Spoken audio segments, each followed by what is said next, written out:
Hello, this is Mike Regan, and it's my pleasure to welcome you to another On the Record with our friend Peter Tirschwell, who is a vice president at IHS Markit. Peter is also at the Journal of Commerce as a resident ocean expert, has been in the market and industry for a bunch of time. And we're going to be talking to Peter about what's going on in the ocean market. So, Peter, I'd like to welcome you to this Transact On the Record. Thank you, Mike. Happy to be with you. Peter, let's dive right in. You were kind enough to participate in our Code Red webcast back in December that we hosted with our friends from CSCMP and NASDAQ. Interestingly enough, we broke out the webcast, for those that couldn't see the whole thing, into snippets. The snippets from that you were talking about the ocean market have been listened to by almost 3,000 people. And I think there's a reason for that, and something that you touched on in the Code Red webcast. Wanted to come back and revisit because here we are at the beginning of February, and the ocean market, which you said has had a lot of turbulence in December, continues to have a lot of turbulence, chaos in the markets.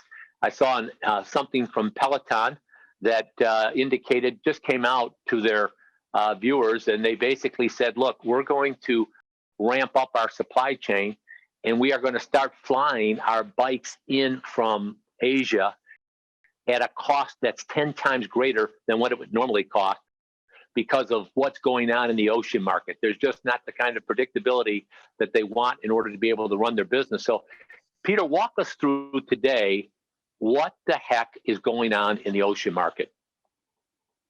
Well, Mike, I mean, the situation that we're seeing is unprecedented. People who I talk to believe, who have been in this market for a long time, that we've never seen a breakdown of the container system this severe, possibly any time in history.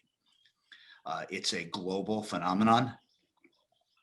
If you look at data like vessel charter rates, which it's a global market for container ships, vessel charter rates are through the roof. If you look at the availability of containers almost anywhere in the world, they're very difficult to obtain. If you look at delays that are occurring, it's worse in some places than it is in others. But in general, we've seen an overall slowing of the container system. So containers circulate around the world. They flow. They get unloaded in North America. They go back to Asia. Maybe that container that just came back from North America is going to get reloaded and it's going to go to Europe, or it's going to go to South America. So there's a circulatory system, if you will, of container equipment that has significantly slowed this year. Because why? The containers are not being turned around at warehouses as quickly as they normally are. They're not being moved through marine terminals as quickly as they normally are. Why is that? That in large part is due to COVID itself, because there is shortages of warehouse labor or warehouse production. Warehouse productivity is not what it normally is because of social distancing. And then you combine that with the fact that there has been an unprecedented and totally unexpected surge in volumes that began back in April, May, that was completely unanticipated. There was not a single major economist who said, oh, this is going to be a V-shaped recovery in volumes. That, if you remember, back in the early days of the lockdown, I mean, it was a complete fog. Nobody knew what was going to happen next. It was this huge global historic event that was affecting everybody all at the same time. Nobody really knew what was going to happen next. But if you took a step back, you could say in retrospect, well, it makes sense. We're all home. We're home for months at a time. We need to buy stuff for our home. We're going to be doing projects, and we have disposable income to do that because we're not going to be taking our vacations. Well, you combine that with the sort of underlying slowdown in productivity, that has resulted in a slowdown of the sort of circulatory system of containers, which reduces capacity. So why is it that back in 2007, 2008, the container carriers all decided to slow steam their ships? Well, what does slow steaming of your vessels do? It, with the exact same amount of capacity on the water, it actually reduces the amount of capacity in the system when the assets are moving more slowly. And you see this not just in ocean, you see this in trucking, you see this, in any asset system that slows down, capacity is going to come out. So when capacity comes out at the time when demand is higher, well, anybody knows the 101 of transportation economics, the rates are going to go through the roof, as they have. And we're now living with the consequences of this. And when we look at a port like LA Long Beach right now, where they're in the neighborhood of 30 ships off the coast at anchor, you have companies like Peloton who are saying, we can't do this anymore. We're going to have to air freight all of our product. You know that things have gotten to a point now where various and sundry leaders are really starting to look at this and say things are not, particularly at that port gateway, things are getting worse. They're not getting better. Things have to change. It can't just be that ships just keep showing up and the congestion gets worse and worse, which is why we ran a story just 2 days ago from quoting one of the federal maritime commissioners publicly recommending that the container carriers start diverting their ships up to Seattle and Tacoma, which have available capacity at the dock and also at the in the intermodal rail system. So, big sort of picture type reassessment of what's going on, because it's not as if the system is just going to automatically kind of correct itself. So just as a point of reference, Peter, you and I, in talking prior to this call, I'm on the board of a publicly traded truckload carrier. We have a large drayage operation. I found out that this week, that number 30, there's actually either 46 or 48 ships in the LA basin awaiting to get into the port. Average number of TCUs on the ship is between 10 and 13,000. What's really scary about that means there's about 250,000 truckload moves that have to occur just to clear out what's waiting to get in. Yeah. And so, you mentioned being diverted up to Seattle, to Tacoma. I know some people, Prince Rupert Sound also, because I guess Oakland doesn't really have a lot of capacity either. But you've given us a snapshot, and I want to make sure people understand, because we're seeing this in the trucking industry as well, that basically as you slow down the turning of assets, you have a significant impact on the capacity of those assets. Correct. What we're looking at today is, so tight congestion, tight capacity. The question on everyone's mind is, when does it end? Is it end in the first quarter? I mean, one of the things we've been trying to alert people to is you've got seasonal items coming in now for the spring season, okay? Spring and summer starting to get loaded. The Chinese are going through the Chinese New Year, which starts February 12th. So do we see this a bet like the end of the second quarter? Is it going to continue to be like this for most of 2021? What are your thoughts about the future? Well, no question that this is going to take some time to work its way out. Because the first thing I saw the first thing that I thought when I saw that the $1.9 trillion stimulus is going to pass, or likely going to pass, I'm thinking, well, okay, maybe that's good for the economy if it helps the economy. But what it's going to do is it's going to put even more pressure on the transportation system, because to the extent that economic activity is bolstered in the United States, it's going to mean more purchases, more consumer buying, more goods coming in, and that's just going to put even more pressure on the logistics system. So if you were to look out many months, the problem that we have now, by itself is going to take a long time to work itself out. Certainly, a minimum of 2 months. But also on top of that, you're going to have strong demand in North America because the economic stimulus is going to be exactly that. It's going to stimulate economic activity, and when that happens, it means that economic growth in North America, particularly in the United States, is going to be higher than it otherwise would have been. And conversely, that's going to be putting added pressure on a transportation system that is already nearing the breaking point. Well, and by the way, I just, you addressed this in the Code Red webcast, a statement that I made. The system is flush with freight, and what has made this current situation, the reason we've called it Code Red, is because it has basically obliterated any surge capacity that has existed in the past. And that surge, the analogy that I've given to folks is when your computer starts operating at 100% of its CPU capacity, the computer slows down. And right now we're seeing a transportation system across all modes, rail, ocean, air, parcel, truck, intermodal, that's operating. There's no surge capacity in any mode of transportation.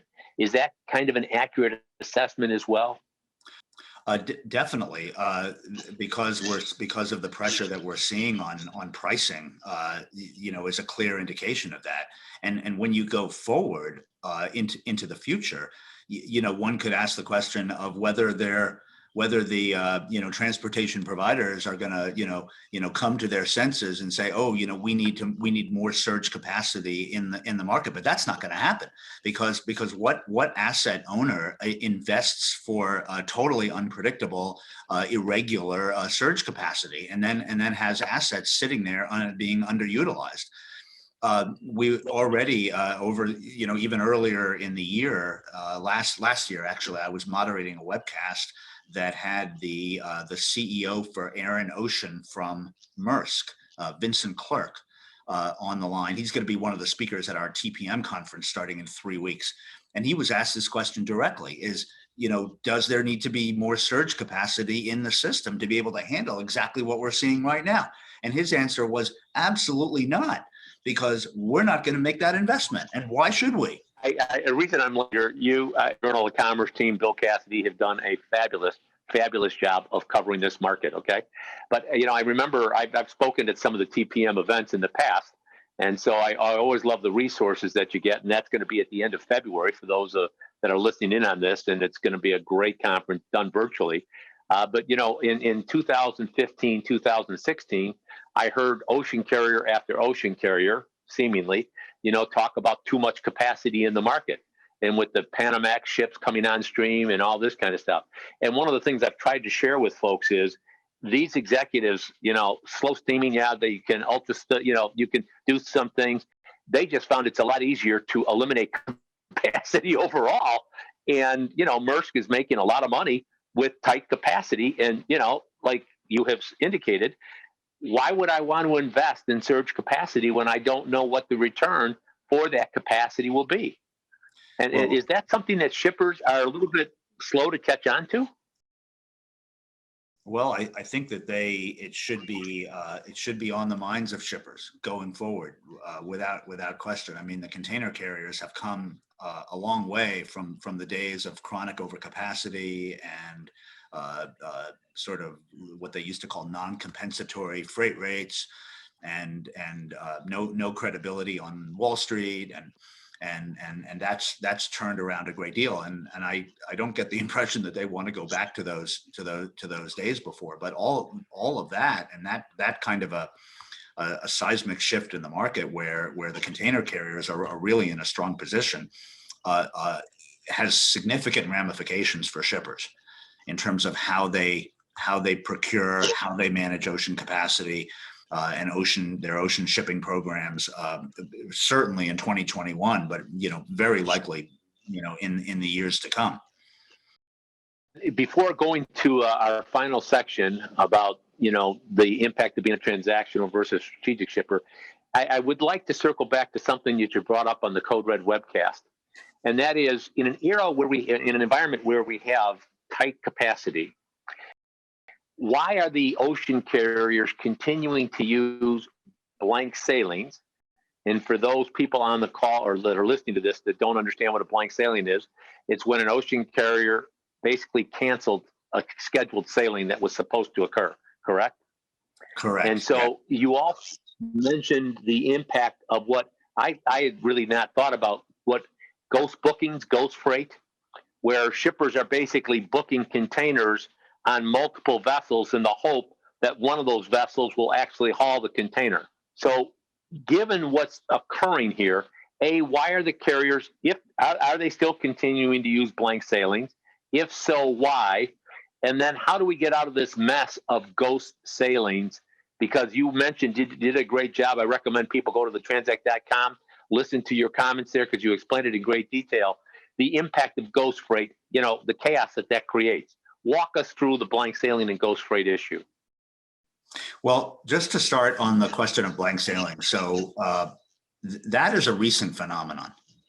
So if you were to look at a chart of the number of blank sailings that occurred in 2017, 2018, 2019, even going back to 2016, you'd see hardly none back in, say, 2016, 2017. It has grown steadily over the last 3 years. And why is that? That's because the ocean carriers have coalesced into 3 major operating alliances. That, you know, there's the Maersk MSC 2M, then there's what's called the Alliance, which has companies like Hapag-Lloyd and ONE in it, and then there's the Ocean Alliance, which has carriers like Evergreen, COSCO, OOCL, and CMA, CGM in it. And those alliances have evolved into, just over the last couple of years, into agile operating entities. They're very coordinated, and as a result, they're very able to respond more quickly than they ever have in the past to changes in demand. And that is why, when the lockdown occurred in the spring, there was an immediate withdrawal of significant amounts of container capacity from the market that then only later was put back in. That was an unprecedented occurrence. I mean, if you went back to 2009, 2010, during the financial crisis, the carriers were actually very slow to withdraw capacity. A number of the carriers were still operating, you know, quasi-independently back then, and it was much more difficult operationally for them to withdraw a sailing. But now, because they're in these very, very large alliances with multiple strings in each trade lane, you know, multiple strings in the Trans-Pacific, multiple strings in Asia, Europe, to pull one sailing out of a much larger network like that is a lot easier than it used to be in the past. And they've been able to start to pull that lever. So the phenomena of the major East-West alliances coalescing into agile operating entities able to quickly withdraw capacity when confronted with changes in demand is a totally new phenomenon in the ocean container space.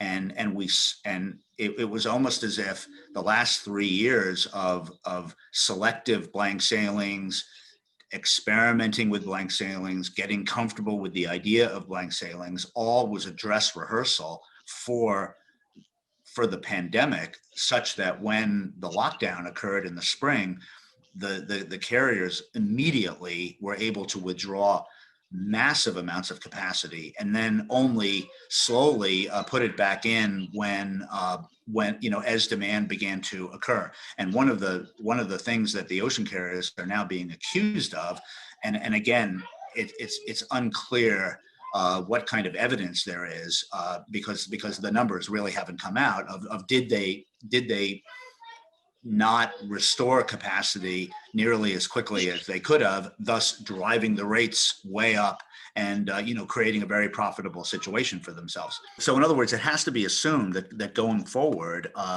we're not going to see necessarily these same you know, wild swings in supply and demand and in pricing. and that the cost associated with ocean transportation might be more stable, and it might stabilize at a higher level. Well, and so let me just see if I've got this right. If I could, this is this is really phenomenal information. I guess if it were to fit under an umbrella, it's what I call, what we're seeing, by the way, in other modes, is that the carriers have data. They are using that data, what I call, not in a pejorative sense, weaponizing that data to maximize the value of their assets. And so consequently, they are making decisions, and the ability to execute those decisions is occurring much more rapidly than what shippers are used to seeing in the marketplace. Is that kind of an accurate assessment of what we're looking at? Totally, because over the last decade and a half, the market was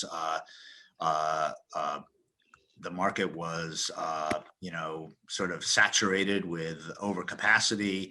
The shippers could negotiate in many cases year over year rate reductions. They could obtain any manner of concessions from ocean carriers. For example, if you were a U.S. exporter and your point of origin is a fairly remote agricultural area in the upper Midwest, you could often get the ocean carrier to relocate an empty container to your point of origin at their expense, and then you load it and ship it from there.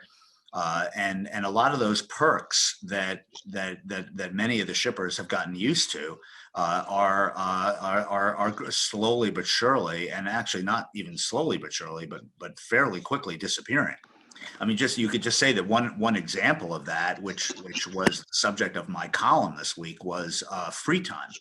If you're an inbound, how much time you get to hold on to the container, but to unload it, and then before you turn it back to the ocean carrier. Well, the ocean carriers want their containers back, and they are begging the importers to get the containers unloaded so that they can either give them to an exporter to be loaded for shipment overseas, or reposition it empty to Asia, where they can get at the moment, a very lucrative freight rate to bring it back into North America. And in the contract negotiations that are coming up for the contract year that for many importers is May 1 through April 30th, there is quite a serious commitment on the part of the ocean carriers to reduce the number of free days that you have before you're going to start to incur additional costs by holding onto the container. Now, for many shippers, they don't have the warehouse efficiency in place in order to be able to turn those containers. Their system isn't acclimated isn't set up to do that. And so in order to avoid these types of higher charges that the carriers are going to insist on, shippers are going to have to look inward in many cases into their whole sort of, warehouse operations, their whole receiving operations, in order to be able to turn containers more quickly, to avoid higher costs. In the trucking industry, they refer to detention. In the shipping industry, it's demurrage.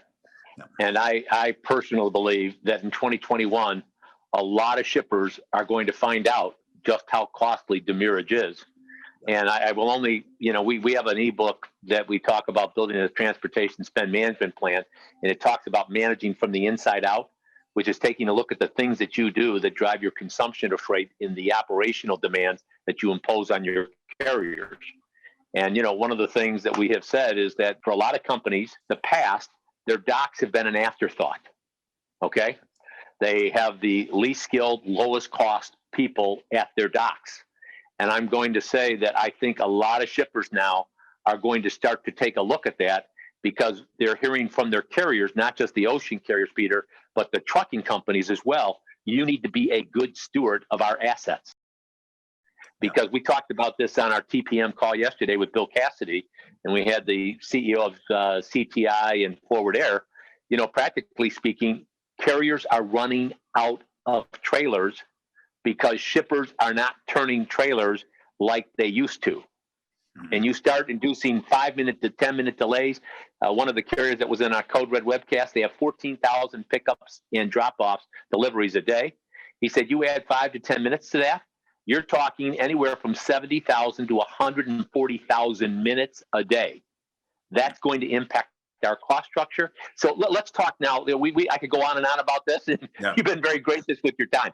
But one of the things that I really loved about what you were saying is, the obvious question for a lot of shippers that may be talking or listening to this here, for shippers who are listening to this, may be, okay, well, what do I do to get containers today at a reasonable cost? I want to emphasize, spoiler alert, that ship has sailed. That's not the purpose of here. One of the things you talked about, though, that really intrigued me on the Code Red webcast and getting ready for this call is why you need to think about this issue strategically versus tactically. And you can start thinking about it strategically today. What did you mean by that? What does it look like for shippers? Well, first of all, I agree with you. I mean, for shippers right now, the only way to get goods moved is to pay a much higher price. And there's not a lot of secrets. There's no easy way around this right now. You could say to shippers, well, you could always route your cargo through certain ports that don't have as much congestion at LA Long Beach. But, there's not a shipper out there that isn't already thinking of, basic solutions like that. The real issue, the real focus of shippers really needs to be the future and exactly how you think about procuring ocean transportation. Because of overcapacity, because shippers have the luxury in many cases of negotiating year-over-year freight reductions, a procurement mindset has crept into a lot of shippers, where ocean transportation is looked at from a traditional procurement standpoint, which is really a lot of it is about price and about lowering, achieving cost reductions. But the reality is that environment no longer exists, and the way that shippers really should be thinking about working with ocean carriers is almost a shipper of choice type mentality, which is a term that has kind of gained currency in the ocean world literally over the last year, where you need to find opportunities to create win-win scenarios with ocean carriers, and that could be a lot of different things. What is it that the ocean carrier want? They want to know when cargo is coming, so it could be around forecasting. They want to know that if you book a container, that it will show up. That you're not just booking, as you were saying, Mike, earlier, you're not just making a booking on 6 different ships for one ocean container. Well, that ocean container is going to show up only against one of those bookings. The ocean carriers find it very difficult to plan when they don't know how many actual containers are going to show up against the bookings that they've received. So committing that a booking is a real represents a real container, that it's going to show up at the marine terminal at origin to be loaded on the ship. Going back to what I was talking about before concerning turning containers at destination and returning them back to the ocean carrier quickly, like you picking up on what you were saying, Mike, in terms of having respect for the carrier's asset network. But this requires relationship building. It requires collaboration. It requires a level of operational interaction with the ocean carrier that, frankly, many shippers have not really had to deal with in the past. Okay, so trying to work this through into some practicals. I'm sitting here wondering, okay, what can I do today to impact my future? You're saying, communications, building relationships. Where does a shipper, when you say shipper of choice, I kind of laugh. In 2018, I was talking with the carrier, and he said, the difference between 2019 and 2018, 2019 helped me understand just how rampant the issue of amnesia is in the shipper base. Because in 2018, everyone wanted to be a shipper of choice to get capacity. We had, a slowdown in 2019, and a lot of these shippers went back to their old ways, bad behavior. What's the shipper of choice? But in the ocean market, okay, what I'm gleaning from you here is that for certain, most of 2021 is going to be tight capacity. and going on into 2022 and on, because the carriers are doing such a good job of managing capacity. They have the ability to work through the alliances, to act very quickly, to respond to market conditions. It really does pay. So how do I begin doing that if I'm a shipper? Well, it means accepting that the old way of doing business is no longer going to be effective, and it means accepting that there's a different environment that requires different ways of thinking. It's for many shippers who have been used to a very favorable ocean environment over a long period of time. It's not easy to come to that point where you have to acknowledge that a different strategic approach is required. But once you do that, then it means that you're sort of shifting from a pure sort of pricing and procurement mindset to an operational and collaborative mindset where dialogue, relationship building, and partnership is really part of your thinking. I mean, I've spoken to certain shippers, large shippers, for whom partnership with their vendors is built into their company philosophy, and the idea of creating win-win relationships with their transportation partners, with other vendors that serve them is part of the way that they think as an organization, and it goes right up to the top to the CEO who preaches this. Those are the companies that really should be watched and followed and learned from as we move into this into this new environment, presumably in the post-COVID era. Okay, two final questions for you. First, with respect to ghost booking or ghost freight, phantom freight as we call it, whatever you want to call it, do you anticipate the carriers imposing a penalty system for bookings where the container doesn't show up?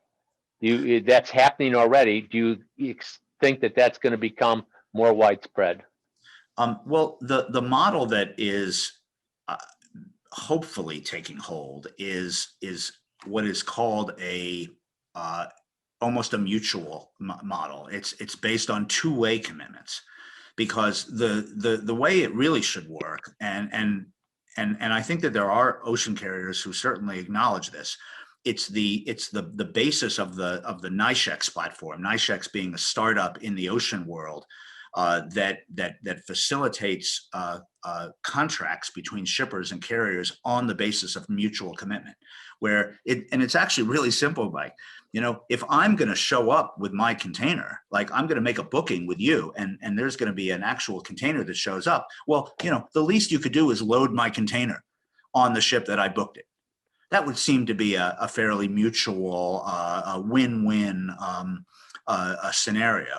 And from my point of view, the pendulum shouldn't swing from one way. It used to be that and to a certain degree still is today, where there was no respect of contracts, and contracts aren't worth in the ocean space aren't worth the paper that they're written on. But we need to evolve here to a place where the contracts do have meaning, and where the consequences for non-performance are mutual, and okay. And when you have a simple system that says, if I'm going to show up with my container, then you're going to load my container, it actually begins to you can see the equilibrium taking shape. Okay, but two things there as I hear that. Friends of mine that are in companies, huge importers, they spend millions of dollars with the ocean carriers. They have good relationships. Their containers are still getting rolled. Their containers are still getting rolled multiple times. So could you envision a marketplace where a carrier and shipper agree for not necessarily a super premium price, but a price at which that they are guaranteed that container will get on the ship? Is that something, a beginning? Well, that is happening today, because essentially, if you want your container to get loaded on the ship and you want to guarantee that that's going to happen, then there is a very high price associated with it. But I'm talking more along the lines of more normalized world. This is a very abnormal world that we're in right now. It is not normal for a major container shipper such as the one that you're talking about to experience their containers in the normal course of business being rolled 2 or 3 times. This is just the system has gotten so far out of balance that you're hearing stories like that, whereas in normal times you wouldn't. But it is the case that and this is going to be one of the questions that we're going to be asking a number of the ocean carrier CEOs who we have on the TPM program is yes, on a single container spot basis, we can have a mutual commitment where if I show up with my container, you're going to load it, and there's going to be a penalty on you if you don't load it, and there's going to be a penalty on me if the container doesn't show up. But can that evolve into a contract environment where we're talking that principle existing over the scope of hundreds or thousands of containers? Okay, so final question for you. There has been some speculation that the Chinese government is going to get involved in some of the ocean issues because they see the cost of ocean freight as potentially being an anchor or a drag on their export market. Is that something that shippers should hold out any expectation or hope for? Well, they already did it. They already warned the ocean carriers against further higher rates. And as soon as they did that, if you look at the SCFI immediately flattened out. That stands for the Shanghai Containerized Freight Index, SCFI. It's a multi-trade lane export index. It's from Shanghai to the U.S. West Coast, to the U.S. East Coast, and there's about 11 or 12 individual Shanghai export indices that are part of the SCFI. And the SCFI to the West Coast, no sooner did the Chinese government, warn the ocean carriers against excessively and perpetually increasing freight rates that the rates slowed down. And the Chinese government over many years has been very protective of its exporters, and have been fairly active in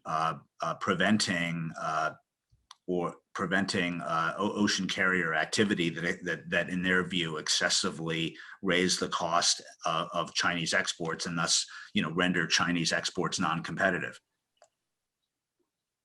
Out of curiosity, briefly, because I really appreciate your time, and wrap it up. What stick does the Chinese government have? I mean, that's a weird question because they have all sorts of sticks. But what kind of stick? It's not like here in the United States. I mean, the FMC can't go to the ocean carriers and say, you kids better behave or else. What does the or else look like for the Chinese government if the ocean carriers were not to basically play nice? I mean, the Chinese system is very different from our Western system. It's a top-down system. It's a command and control system.